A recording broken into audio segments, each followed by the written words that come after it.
I have had a wonderful idea. So my sister bought these shoes a little while ago, and they came with these little inserts, and when we took them out, I noticed that if you turn them this way, they look like really, really long legs.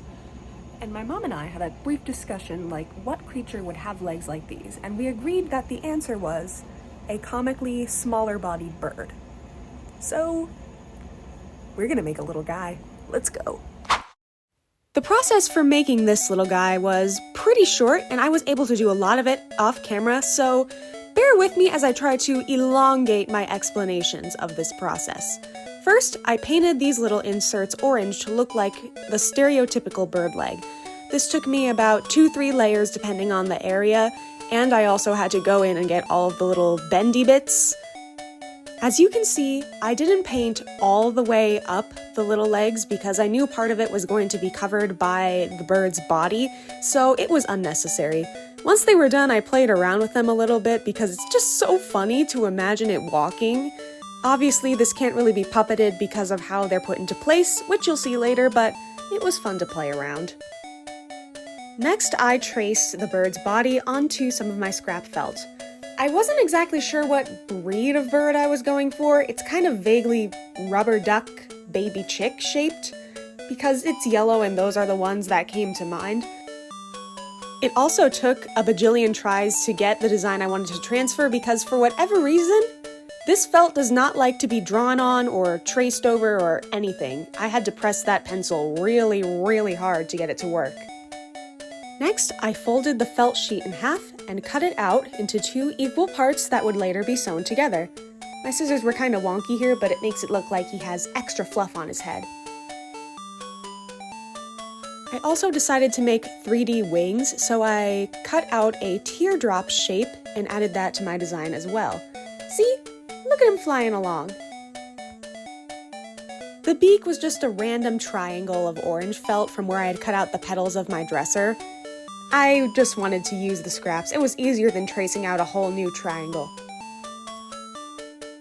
With all the pieces cut out, I could start sewing my bird boy's body together. First, I tacked on the wings so I wouldn't have to try to shove a needle inside after the body had already been sewn together. I love how it moves. Then I pinned the body parts and the beak together and left a little hole where my fingers are covering to stuff him later. Then I sewed him up.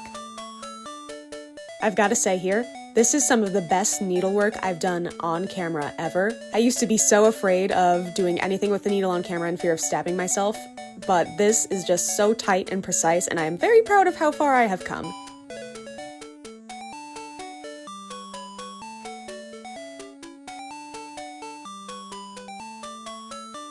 With his body fastened, I could fill him up with cotton balls. Since these are black cotton balls, its color is now a little bit darker than I thought it was going to be, but those are the ones that I had that fit into its little hole, so a small sacrifice. I kept the legs in place with a dollop of hot glue on each. I had to make sure they didn't twist out of my grasp as I put them in. I actually had to flip him backwards to make sure his feet were sticking out the right way. And once those were in place, I carefully sewed over them, making sure that my needle did not get any glue on it. I also drew eyes onto him, but I didn't do that part on camera, and he was done and very much ready to be presented to the world, but it was very snowy outside the week that I finished him, so I figured he needed some proper accessories. I took a long, thin piece of scrap velvet and sewed him up a little scarf. There really was nothing to this. I just made a tube and ran it under my machine for a minute. When I tried to fasten the ends, my bobbin started to run out and all of the thread began to bunch up for whatever reason. I think this was a tension issue. So I just folded over the ends by hand and finished it that way.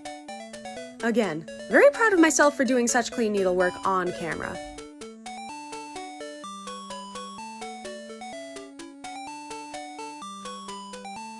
With his proper outerwear finished, I could wrap it around his neck and get him ready to go outside for the reveal shoot.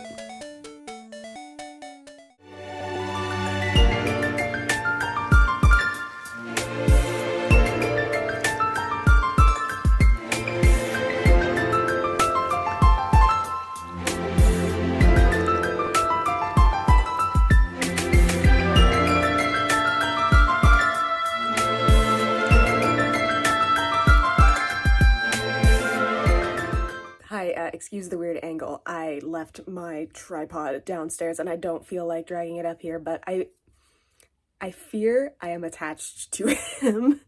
He's just so silly.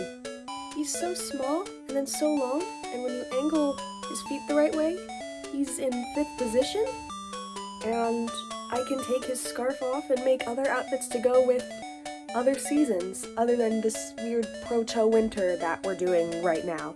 I've just been a little down in the dumps, and I've needed a tiny, heartwarming creative project like this to bring me back into good spirits. So I hope that he makes you as happy as he makes me. Thank you.